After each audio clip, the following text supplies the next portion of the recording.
and I got it together in December of 2018, started the program to kind of gauge. And then we started our first season with Play Versus in spring of 2019. So before COVID hit, I had everything together. Of course, when it hit, we weren't able to finish, here at school, and we didn't play from home. So, but we had Discord open. So I had a lot of seniors that year. They kind of didn't get back into it, but the group I had coming in, who's my current group now, they started playing together during that time. So yeah. So Discord helped. Yeah. I had two ideas for our chat today, mostly focusing on one, how giving teachers the basics of just how to use Discord, what do the buttons do, kind of beyond, I've created my account, where do I go now? And then two, how do I set it up as a community device for my team? So hopefully we can really hit those two goals by the end of our chat today. But this is our agenda, as any teacher would enjoy to see. I've given the objective, and now this is how we're going to get to the end of our objectives. And we'll talk about basics, we'll talk about all these. And lastly, just how do we get parents involved? Kind of like when we think about Discord, a bit of a spooky concept is just how are we keep students safe in the digital world? So here we have the beginners, and these slides will actually, I did put them in chat, but if Logan can just keep copying them in chat as people start to come in. But let me see here. All right, yeah. As we look at the basics of Discord, there's really two things about Discord. There are voice channels and text channels. So once you create your account, you can start joining what are called servers.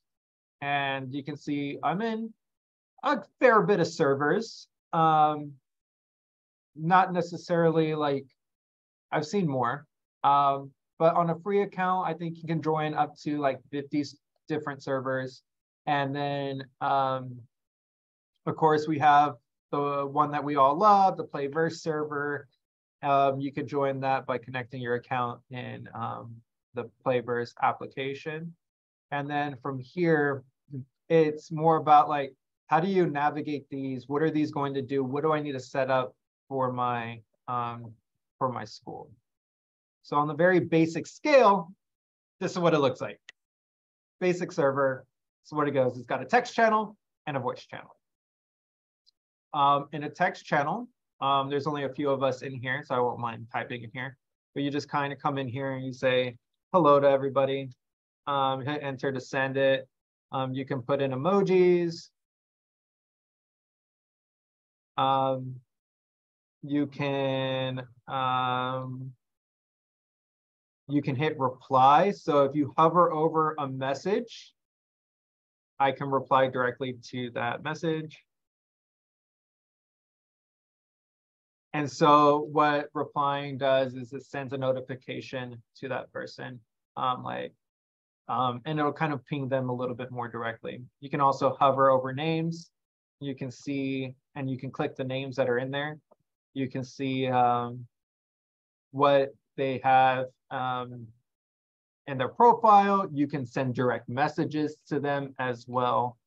So that's pretty much, it's pretty much like Facebook application, Instagram, how any of those text messaging systems might work. It's pretty much the same thing in Discord. Except pretty much everyone can see this. The other thing that you're going to have in here are these voice channels. Okay, so you can click that. You can join a voice channel. You can see I'm lighting up here green. You can see that I'm talking. I think I have everything muted. You have options down here to mute yourself. And then now I'm not hearing, or nobody else is hearing me beyond Zoom. Then you also have the option to like deafen. So that means I'm muted and I don't hear what anybody else is saying. Same thing, you can right click people. Maybe Adam is too loud or too quiet, so I have a little bit of a volume here slider that I can change. Again, I can message him, I can send a direct call to him, I can add notes, I can add a nickname, I can mute him so that I don't hear Adam. Don't forget to undo that. But that's just the basics. Did I miss anything there, Adam? I don't think so. I mean, that's the basics. You know, you mentioned I was going to bring up the idea about the mentions, the at when you put at somebody's name, it works like all those social media. Robby already mentioned that. You get a notification if you're on your phone or in your browser, you'll get a notification. You'll hear a ding that you've been mentioned. Go check it out.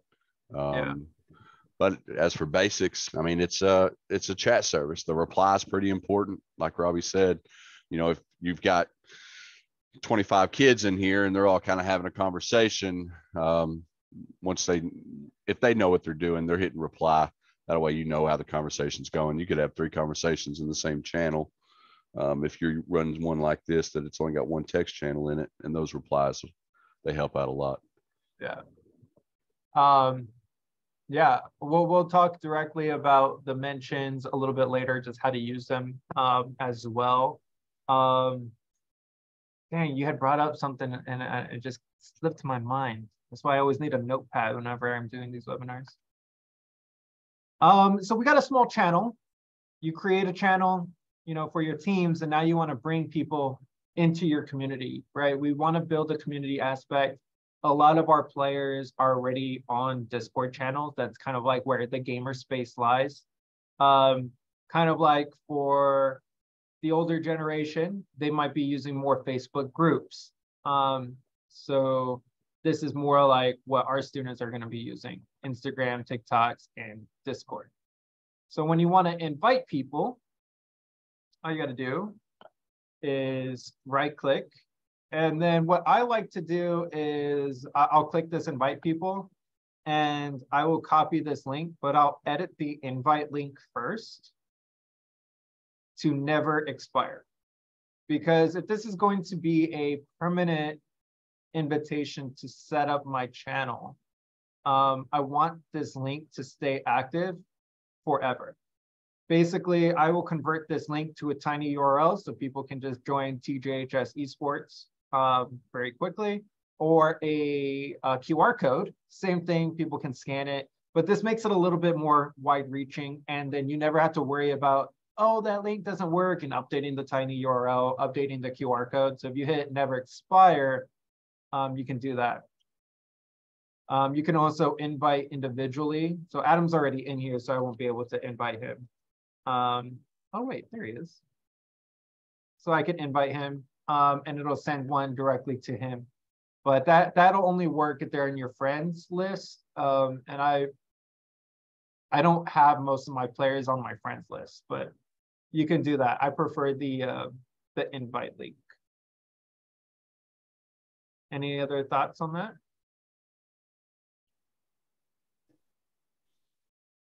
Nope. All right. Inviting people is for what you. I'd also do is I also take that invite link, shoot it an email to them, to their school email, or a personal, whichever one they sign, whichever one they're kind of using for esports. I think Playverse asks for both now, but in the past, I always just use the school email. They check it, click the invite, get right in. So, yeah. And if you're trying to bring other teachers or other coaches into like the Playverse server, which I highly encourage you guys to get into, you can even right click this and invite people directly to the Playverse server. So they don't have to be servers that you own. You can invite people, as long as that owner has made that option available, you can invite whoever you want.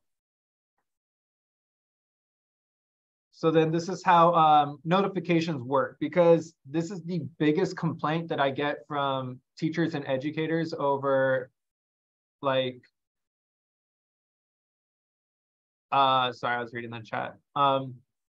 But this is the biggest complaint about why people get Discord and then immediately delete it, because you join a server and it is very active and there are too many notifications, right?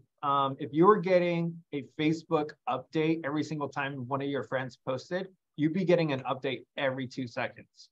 So this is going to be some ways that you can kind of negate that so that you don't have to deal with kind of overbearing notifications. Even if you get it on your mobile device, your phone is just going to be vibrating in your pocket like every 2 seconds. So how do we fix this? Okay, there are a couple things you can do. First thing is that you can set your status. You can be online, you could be busy, or you could be offline. That's it. So down here, if you left click your name, you see this online status.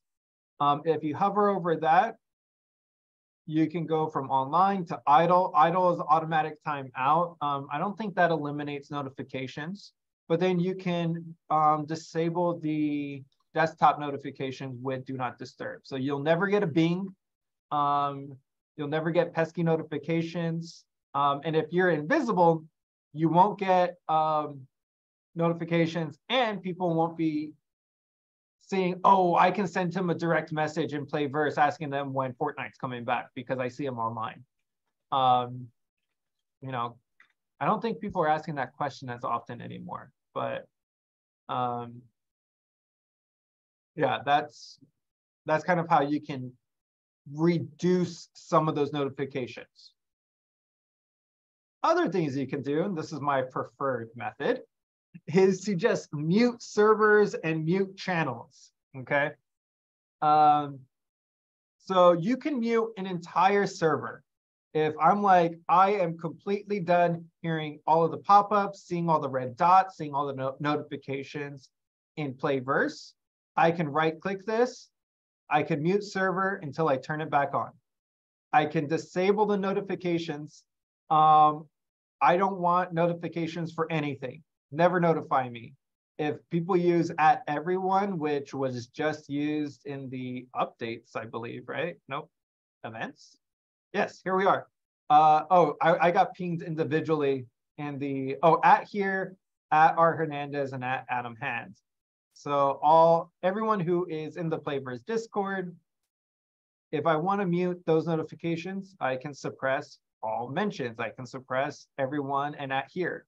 So then I'm not getting those notifications directly pinging me all the time. You can also mute certain channels. Okay, so if you look very closely, I've got like my Playverse events and then companions and coach promos. The companions and coach promos are actually a little bit more grayed out than the others. So what I didn't want to, it didn't feel like those channels were relevant to me. I might go in there, but I didn't want to consistently get pings for that. So I can right click that channel. And again, I can mute, I do have the channel muted, but I can unmute it. You can see I have notifications there that I haven't seen. Mute it until I turn it back on. And then I could suppress the all messages, the @everyone's that might be coming out. You might be wondering, you know, this guy's always on Discord. Why does he have general chat questions and feedback muted as well? I prefer to check those on my own time. I don't want to consistently get notified, especially if there are 50 messages and there's a thread going on while I'm in class. I don't want to keep having that and then go back and see all those notifications. So I can go in here. Okay, no notifications, click. All right, no notifications, click. All right, no notifications. All right, good. All right, I didn't miss anything. But maybe I come to a conversation, there's 50 messages. Does this pertain to me? May or may not. And then I just scroll all the way to the bottom and remove all those notifications. So those are good ways. And this is, like I said, the main reason why people just disconnect their Discord accounts. So that's all the notification settings You can mute the entire server or individual channels. I think you can even do it on categories.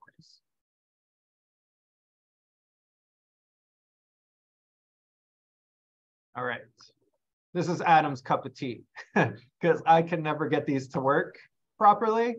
But there are a lot of bots that you can use in your Discord channels. And we highly recommend that you use them to kind of assist you in managing large groups. Because in my school server, I have over 70 people. I think I'm closer to 80 at this point. Some servers have over hundreds of people. I don't know how many are in the Playverse server, but I'm sure that's got a lot. So bots are going to help you manage some things that you might want to automate. So things that you might want to automate in your school channel would be language, spam, unsafe links. You can get bots that will make sure that students are not able to post things or consistently like spam people. These are the main things that I saw when I was looking up bots. But Adam, go ahead and explain kind of more what bots can do for you. Yeah. So in my server, we're not going to show it here. I'm going to let you just keep control there. But some of the ones that I've got in mind over the summer, I threw one in. It's called Epic RPG. It's a little dungeon crawling game. Some of the kids that, get on here and talk a lot, just gives them something else to do. They go in, they roll a dice and they can do a dungeon or, fight a monster in an arena or something like that, just to give them just a time killer, maybe in between, games that they're playing or whatever. Not important, but that's just an example of something you can add to it to kind of, spice it up a little bit. One of the important ones I like is Me6 that you've got listed there. It can moderate for you. If you scroll down a little bit, it gives you a list of some of the things that it does. It can welcome everybody into the server, have a little message.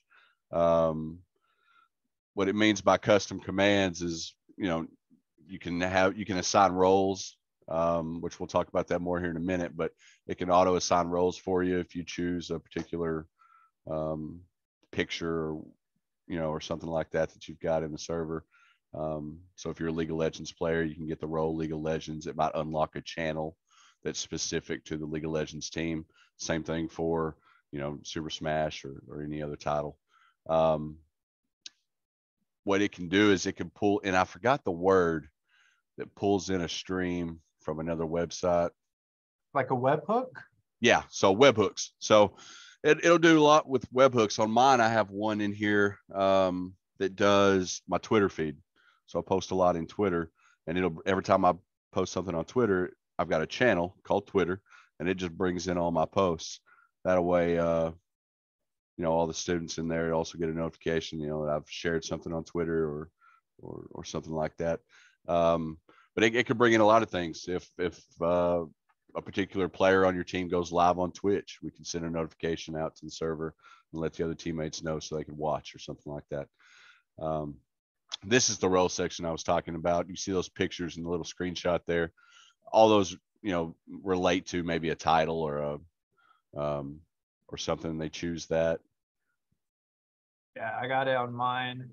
There you go. So I have one on mine too. So it's just a picture of the title. When you click on Valorant or Smash, when you choose that, you get those Smash roles. So then over on the left, he'll have a channel specific to Smash, and it'll open that up. What happens is if you just start listing a lot of channels down that left-hand side, some things are going to get lost. Students are going to forget to post certain things in certain channels, and it just kind of gets it all jumbled up. This is a good way to keep everything kind of separate and keep it clean. Roles do a lot more than that, but we'll talk about that. But Me6 is kind of a duo. It does a lot of different things. I've got another one on mine called Baron. So Mm. Instead of having to go to u.gg to look up someone's League of Legends, rank and, how they did in their last game or what their masteries are.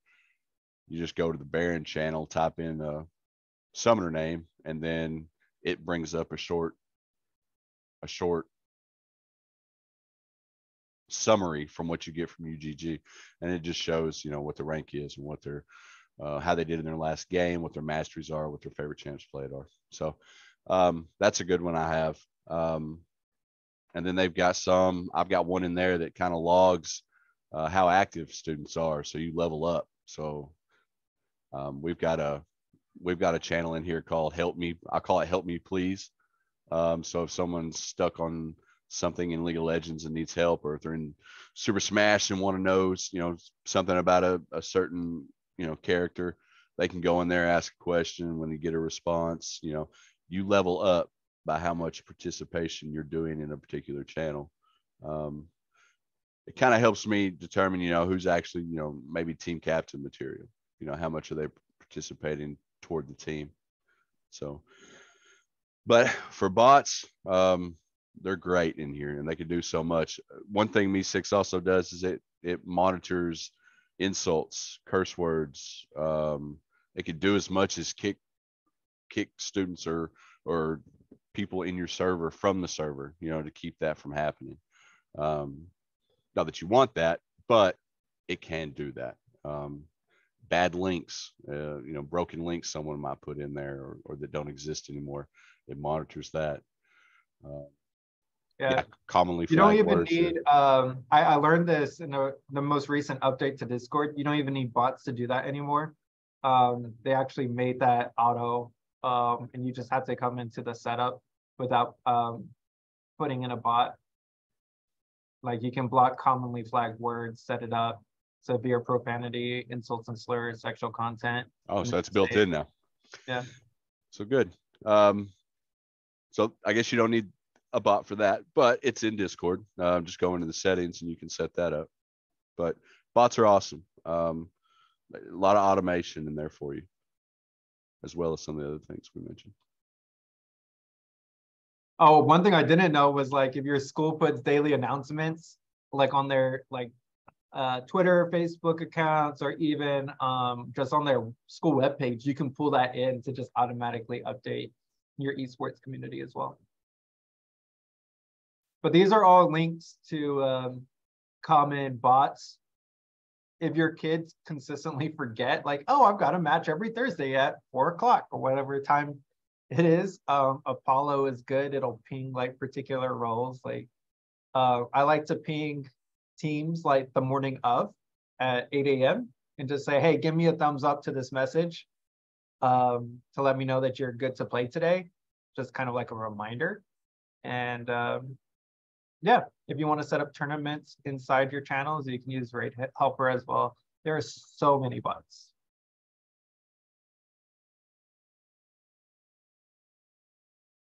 All right, anything else we should cover here?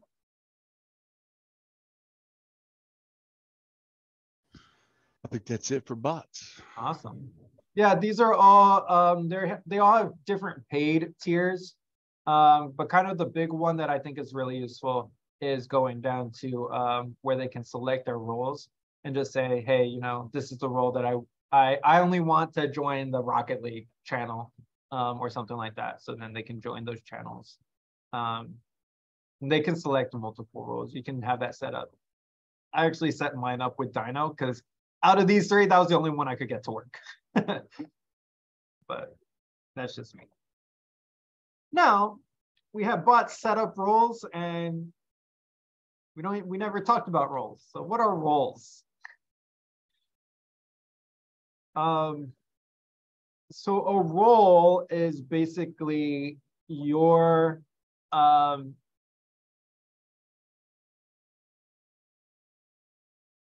position in the community.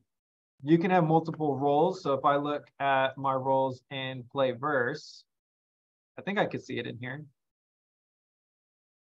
Nope. I guess I got to go into the Playverse channel. When's the last one I've messaged in?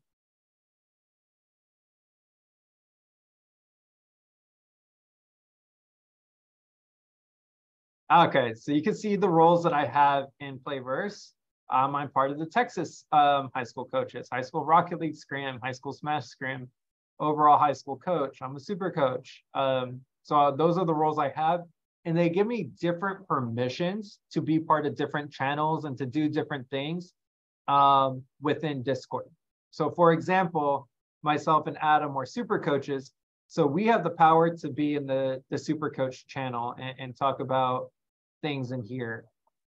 But you may not want everyone to see or to be able to communicate in particular spaces. So if you look, since I am an admin in my own channel here, the only thing that people can see when they come in are these channels that don't have a lock on it. So they can see the welcome, they can see the announcement page, and they can see the college recruitment page. But if you go to select roles, you have to be either a parent, a student, or a coach to see the select roles channel. And all of my other ones as well, you have to have particular roles to be in those channels. So if you right click and you go to your server settings, you go to your roles, let me make this a little bit smaller. You can edit roles, you can create roles here. So I created a new role. I'll delete that later. I have a coach, I have a captain, League of Legends varsity team, Smash varsity, Rocket League varsity. Kind of helps me differentiate between different colors and different teams that we might have in my esports teams. A veteran, I have a veteran role for students that have graduated. The big role that I have is just an overall student role.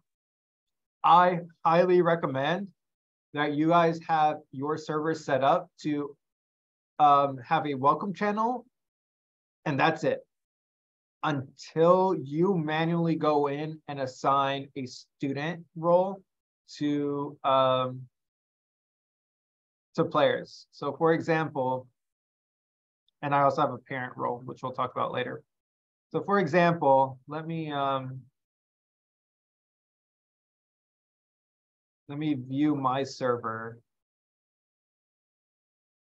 Go back to roles.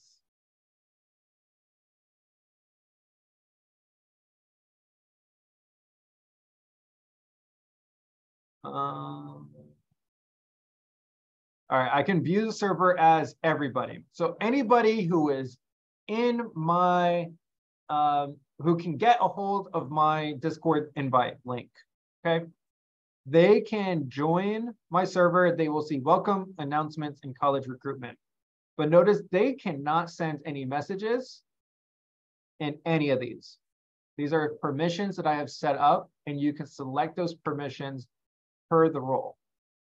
Now, once a student comes in, I get notified personally that they have joined the server, and then I send them a direct message, say, hello, are you a student at Jefferson High School? Or are you a parent of a student? They tell me, and usually I know who's coming in because I've already talked to them. But then if they're a student, I then give them the student role. Once they have the student role, they can come over here and say, oh, I'm interested in being notified on Smash stuff, Rocket League stuff. They then click here. Again, notice they cannot send any messages in this channel. They can't even click down there. They can react to these messages, and that's it. So then they can see all of these different channels here.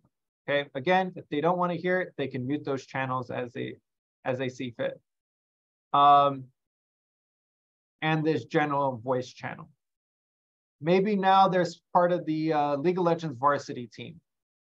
So then they get assigned that role. They can now see the team chats for the League of Legends varsity team only. So like this one up here is like general League of Legends. Anyone who might be interested in League of Legends, they'll message up here. But the actual team that I have these are the only players that can see this channel. They can also see my scouting reports that we set up there. They also get a new voice channel. So roles give a lot of power to show like what your students can see, what your players can see, who's on your teams. I said I had a veteran role before. So like my graduated students they don't see any of the parent stuff, but they can see like the journal stuff. Oh God, got weird stuff in there.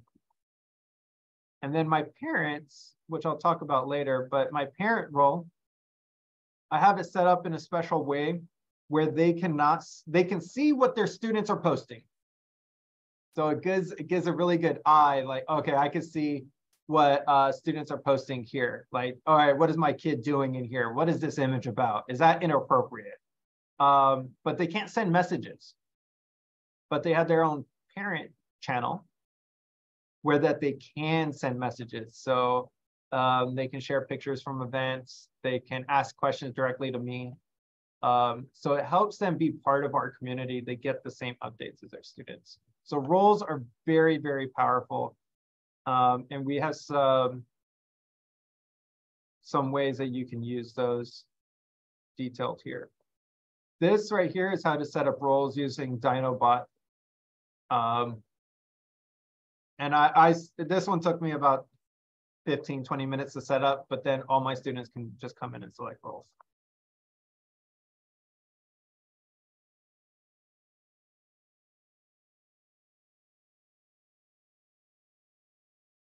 Oh, I got way ahead of myself and I was talking about channel permissions.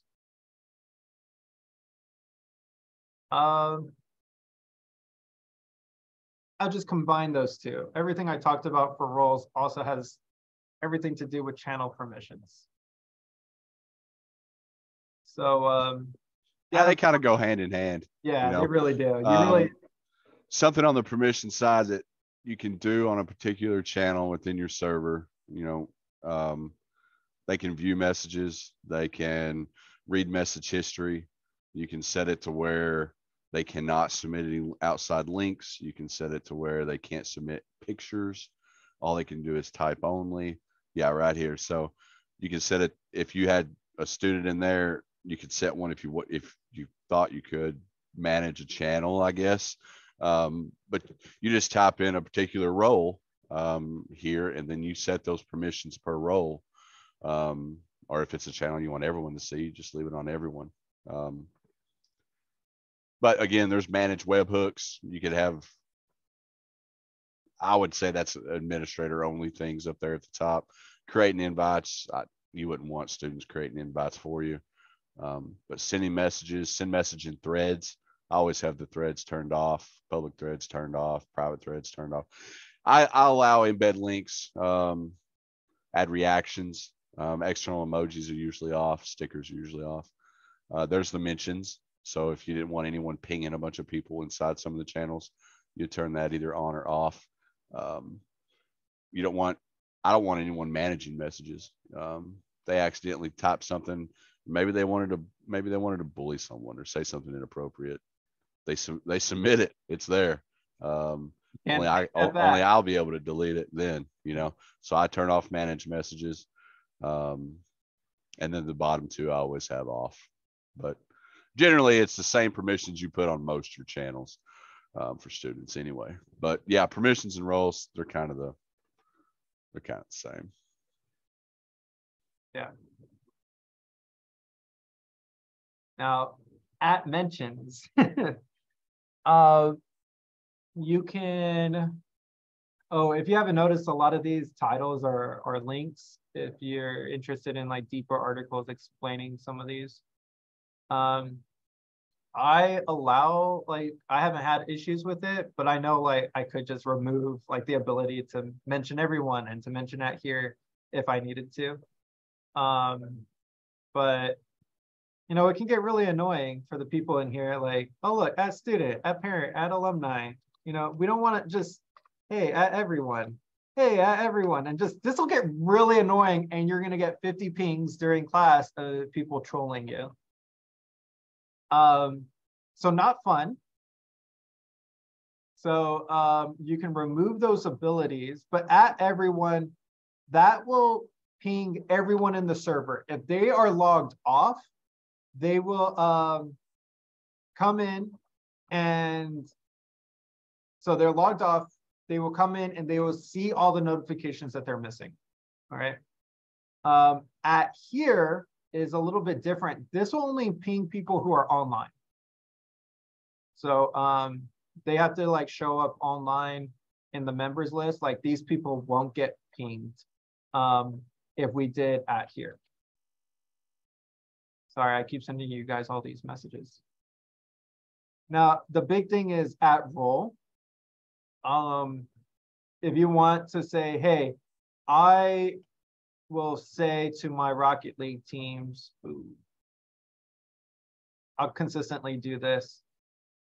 I will say at RL varsity, we have a scrim tomorrow, we have a match today. So I want them to get that direct message, okay? And it only goes to the people who have that assigned role. If any of that got abused, I will start to disable their permissions that we were talking about in the last section. But generally speaking, it might be good to disable those permissions. I tend to favor it in the sense of trusting the students and then letting them mess up if they do mess up. So I haven't had to go and individually reset those settings. How do you use these ats for you, Adam? Looks like I have them on. I thought I had them off. No one uses them in my server though, I don't think. Yeah, same thing with me. 4 years, and I don't think anybody really uses them. Yeah. I mean, they mentioned me. I lied. December, somebody at everyone, but in a particular, but it was in a particular server, So if you at everyone in a particular server, you get everyone in that, or in a particular channel. You hit everybody in that channel only. Yeah, only the ones who have. Right. So no one in your general, unless they're also in.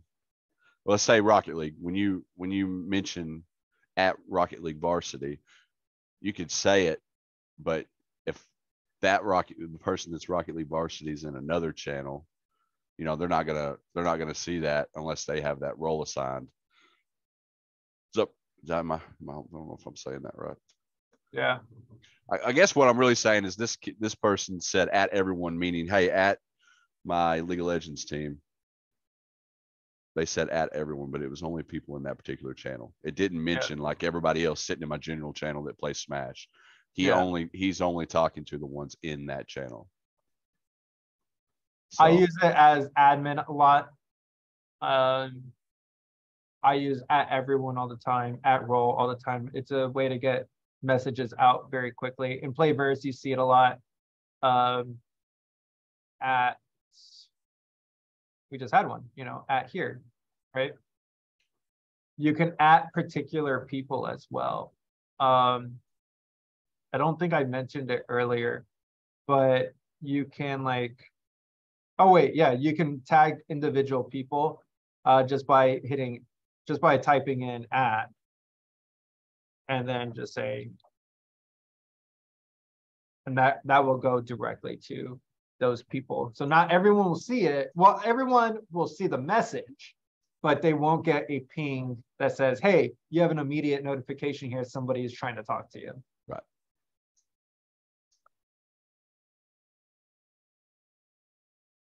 All right. And I did mention this. You do want to bring parents in. I think it's very important to bring parents in.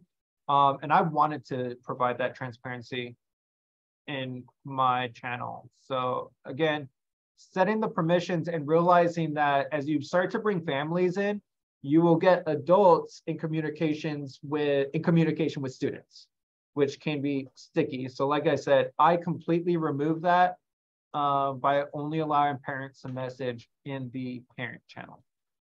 So it kind of creates a divide, but it brings the parents into our community. They know when our events are happening. They know when our matches are happening. So I think that was a good compromise for it. Yeah, I think it's super important for parents to be in there just so they know, hey, what is my kid doing? because I don't have parents that come into esports practice very often. Yeah. I've had a couple dads come in and kind of watch, see what everything was, you know, what their kid was doing after school until 6 o'clock, you know. But they don't. I've had one or two parents in the past that have been on my server. Not many of them jump on, but they do all know that they can if they want to. But I think it's important just for that transparency. You know, what is my kid doing playing video games all day? Well, you know, it's not really what we're doing. Here's what we're doing. Or what are they discussing on Discord? Well, let's let them take a peek in. Let them see what things are being discussed. So, yeah. Yeah, I wouldn't try to create particular servers, like a parent server and a student server. I would kind of like, if we're thinking about in terms of Facebook, you have a Facebook group. And then you, with Discord, you have the ability to manage mini groups inside of that overall group. So I would kind of set it up like that. Yep. This provides me the control to teach my students responsibility online and communication tools online. However, there are ways that they can get in trouble. They can direct message anyone that they meet online now.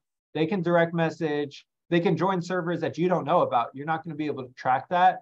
But within your own server, you will be teaching them the responsibility of digital citizenship. So one nice thing about servers is that you can make templates. So this link right here is a template of what I have. So if you like the way I have my roles set up, it won't copy any of the messages over. You won't see any of my students or information about my students in there. It will just be you own the template or you own the server and you will have a copy of it. So little freebie for everybody who didn't want to go through all that trouble. So these two videos are short videos from James Wood about how to use Discord. So they're like 4 or 5 minutes long. He kind of goes over like the basics again, if you want to see that again. John Frederick out of LCHS. This is his permission slip that he has for just, you know, expectations for students within Discord, why we use it, and it gets parent and guardian information as well. So those are available. You can take that and make a copy and edit as you see fit. And then this one right here is just from Discord itself about how to create a strong community on Discord. What do you want to do? You want to keep these things in mind, right? I have a welcome screen. I have an announcement channel. I don't have a lot of these because I don't have 1,000, you know, people in my server, but membership, rules, things like that, so that people can understand how we want our server to get used. So these are all the freebies you get, as well as all the links that were previously shared in here. So are there other questions?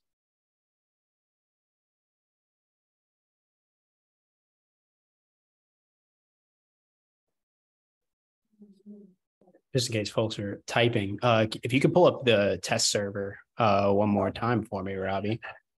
Just wanted to briefly highlight sorry,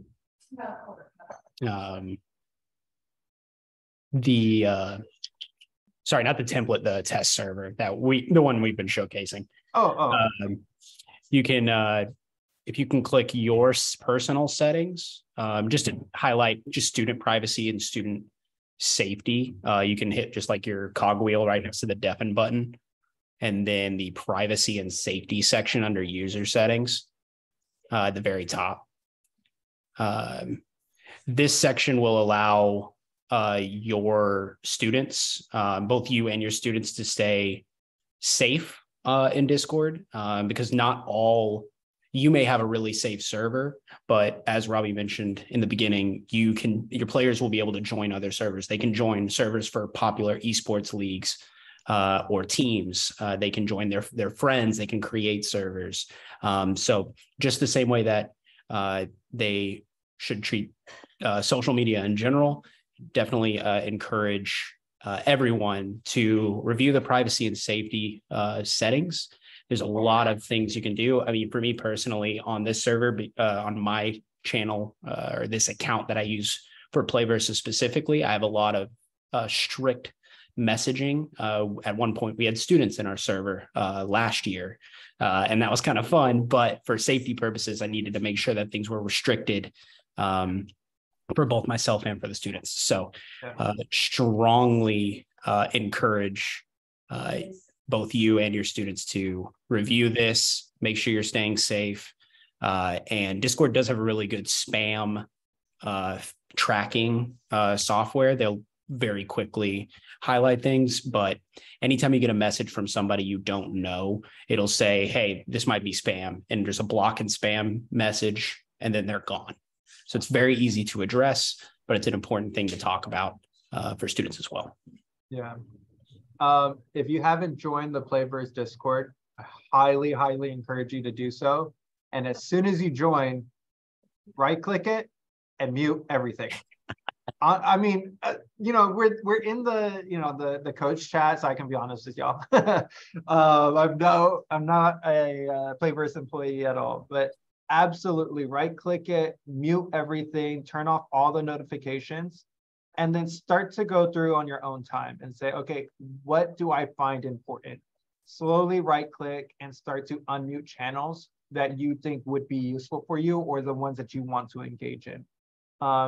So that you're not consistently like getting bombarded. Again, I want to make sure that you join Discord, you find it as a useful tool and not just immediately just get bombarded away. Yeah, I definitely agree. I mean, the Play Versus Discord server, the coaches server, get very active very quickly. A lot of times during the regular season, over the summer and the winter, there's not as much activity. But I mean, Robby here is highlighting the discussions channel that you subscribe to, but there's a lot of activity there. So definitely recommend, what Robby said, dip your toes in, then dip your feet in, and then feel free to dive in as you see fit. If anyone, whether you're here or watching on demand, I'm one of the primary moderators in this server at the moment. I may not be by the time somebody reads this, but you'll see my name there. And yeah, I do my best to respond to questions. It's not technically a support channel, but I do my best to try and help curb some tickets that go towards the customer experience team that I'm a part of, and try to get you answers as quickly as possible, especially on match day when things can get pretty hectic, because there's a bot interface. Bug in this. Yeah, it's nothing is perfect, but we do try to post announcements when things are messing up. We try to post announcements with workarounds and things like that, just to try and provide an additional resource to you. Like I said, especially around the enrollment time and when playoffs are coming and things like that, because they can be pretty hectic. But you don't just get help from LT, you're going to get help from other coaches too. Yes, coaches all over the nation are in this server, and the community is very, very respectful. And if you have a question, don't be afraid to ask it, because someone else has probably already asked it. And a lot of people are in there watching to try to help coaches out. And I mean, that's what we're in there for, is it's a big community to help grow esports. So if you, like Robby said, like LT said, jump in the Play Versus Discord. There is so much helpful information in that Discord. It will help you become a better coach. Yeah, there's 2,700 coaches from across the country and in Canada. So there's quite a few folks there.